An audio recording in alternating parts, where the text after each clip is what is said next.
Peace be with you, everyone. Welcome to the channel. My name is Trevor. Very grateful to have you here. And today's video, I'm going to be sharing with you 5 fragrances which I used to love but no longer do. And so this was a tag video. I was tagged by my brother Mike over at the Fragrance Fraternity.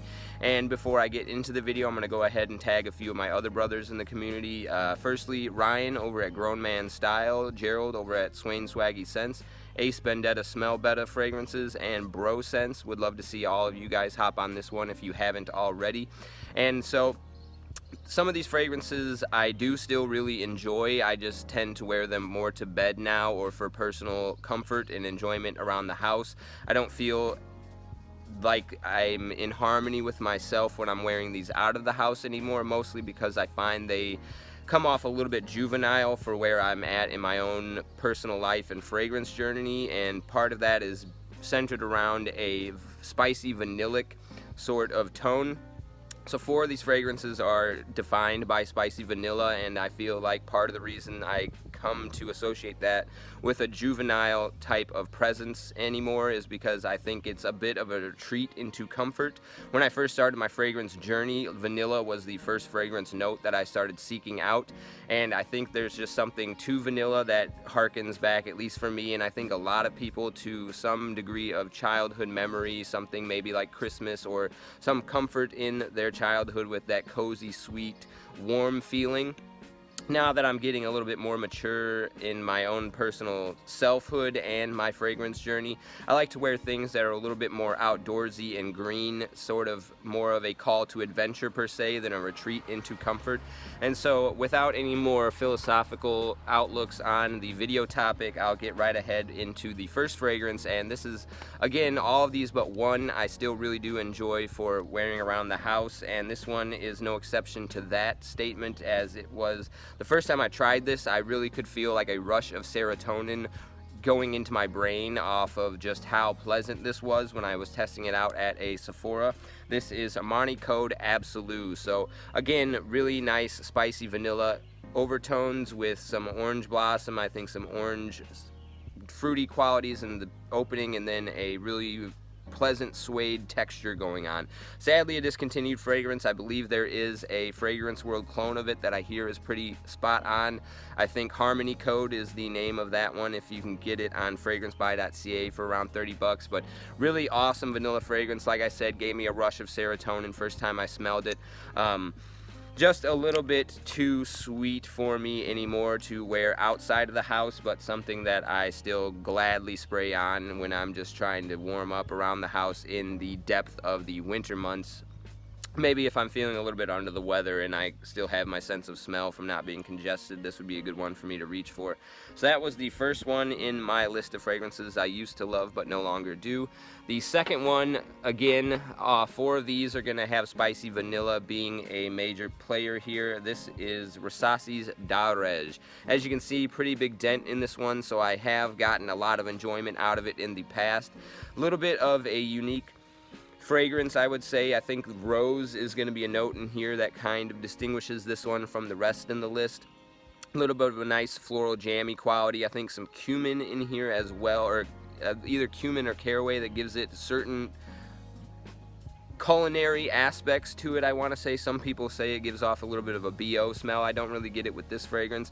This is a really delightful one for me though, especially kind of cozying up around the house. This purple hue I think does a good job of articulating the sort of tone that this fragrance gives off, and I really like wearing this one in the early mornings of the winter time when the skyline is really good gradation of red, purples, and dark blues as the sun's rising up on the horizon, maybe snow-covered landscape. I could possibly put up a picture of what I'm talking about in the editing.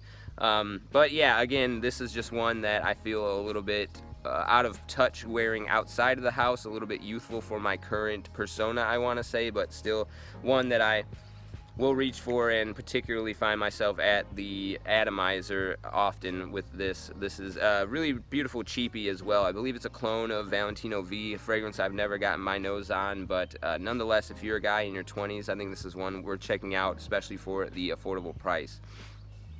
Okay, this next one is the only one in the list that isn't characterized by that spicy vanillic tone, and this is just one that I personally haven't really gravitated towards. I did wear quite a bit of it. I'm about 25 mLs or a fourth of the bottle out. Just because this one has gotten me a lot of compliments. It is very versatile, so I have worn it quite a bit, but it does give me a bit of a headache from time to time because of whatever's going on in here, perhaps the amber woods. And the overall scent profile is blue per se, which is my least favorite genre of fragrance. So although it is easy to wear and it's gotten me compliments, it's not one I gravitate towards that often any longer. That this is YSLY EDP, a really beautiful kind of apple accord up at the top and some fizzy qualities going on as well.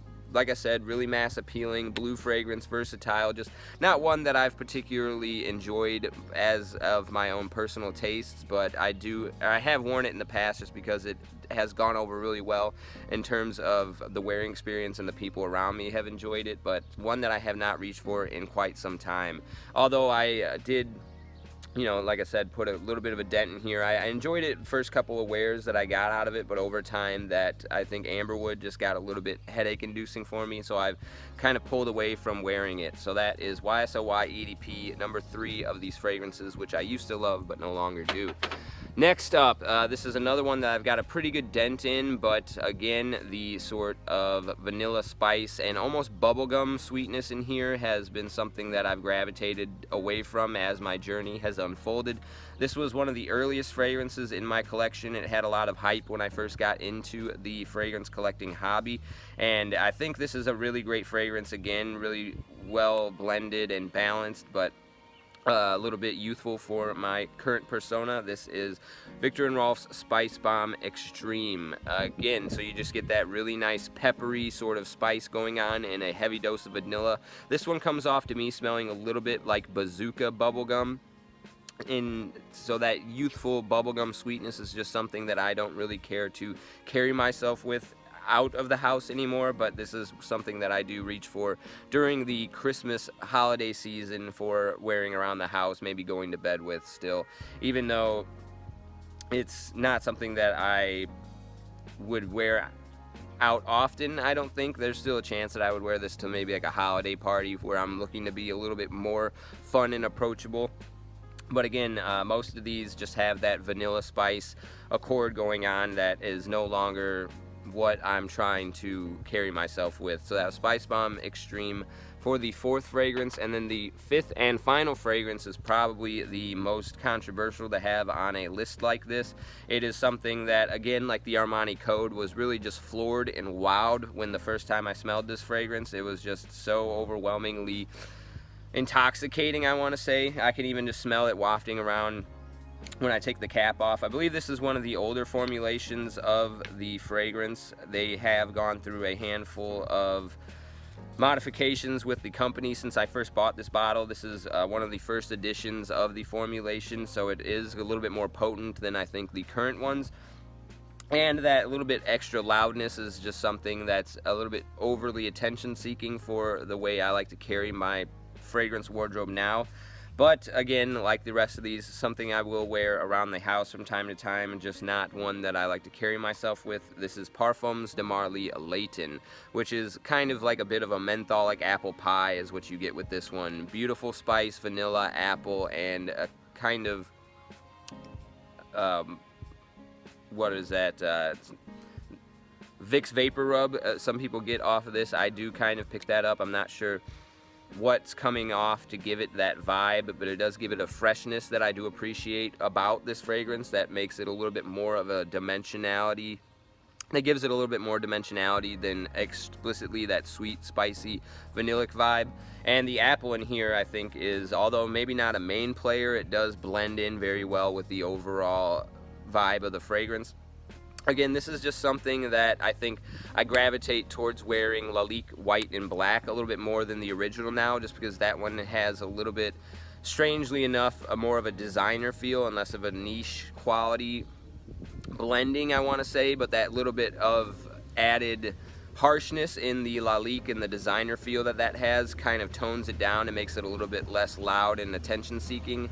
And so I think besides the Lalique white and black, there's a lot of clones of this fragrance that are out on the market right now that I would probably gravitate towards more, just because they aren't as loud and attention seeking as this fragrance, or even like the Spicebomb Extreme.